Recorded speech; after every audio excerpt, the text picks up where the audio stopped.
سلام. شهدت وسائل التواصل الاجتماعي خلال الساعات الماضية موجة ضخمة من التكويع. مجموعة كبيرة من الفنانين والكتاب والصحفيين والرياضيين والسياسيين غيروا مواقفهم بلحظات. كانوا يتغنوا بالنظام ويعتبروا رئيسه لا يمكن المساس فيه، وفجأة صاروا يحكوا عن الحرية وصاروا يعتبروا الرئيس اللي ما لازم حدا يمس فيه ديكتاتور ومجرم. مسامحة ما له ضعف، بالعكس قوة. لحتى نقدر نبني سوريا جديدة لازم نسامح ونعرف شلون نتعايش مع بعض. بس المسامحة لا تعني انه نحن رح ننسى، ولا تعني انه هدول رح يرجعوا يتصدروا المشهد ويكونوا نجوم مثل ما كانوا قبل.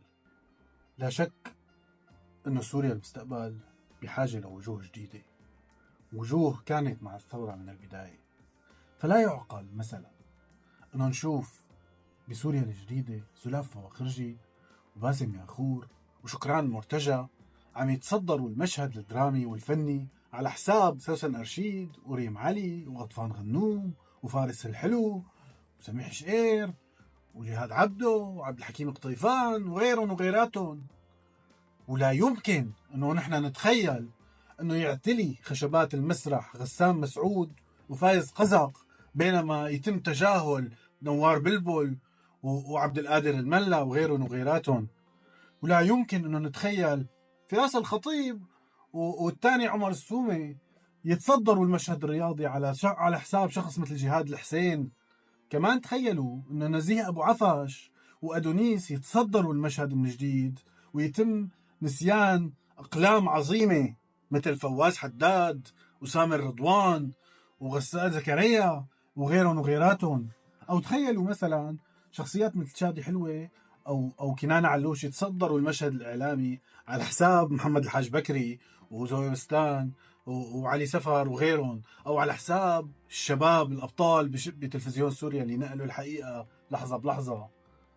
تخيلوا هاي المواقف تصير. نحن سامحناكم وفهمنا تكويعاتكم لانه بدنا نبني بلد جديد، بلد قائم على التسامح لا الانتقام. بس طريقكم طويل كتير. بدكم ترجعوا تكسبوا الثقه من جديد من الاول، لانه المسامحه لا تعني غياب المحاسبه. كل شخص تلوثت ايده بالدم او استفاد من الدم السوري رح يتحاسب. سامحناكم، بس عقارب الساعة ما رجعت لورا، وما رح ترجعوا تكونوا متصدرين مثل الاول ونجوم. سامحناكم، بس اذا انتم حابين تكونوا جزء من سوريا الجديدة وتكويعاتكم بتقول انه انتم هيك حابين، بدكم ترجعوا تكسبوا الثقة. بدكم ترجعوا من الاول، بدكم تثبتوا انكم تستحقوا فرصة ثانية. الحرية كانت ثمنها غالي كتير، واللي دفع الثمن كثير وملايين من الناس، بس انتو ما دفعتوا ثمن. لهيك نحن سامحناكم، بس الفرصة الثانية بحاجة لعمل لتثبت انك تستحق.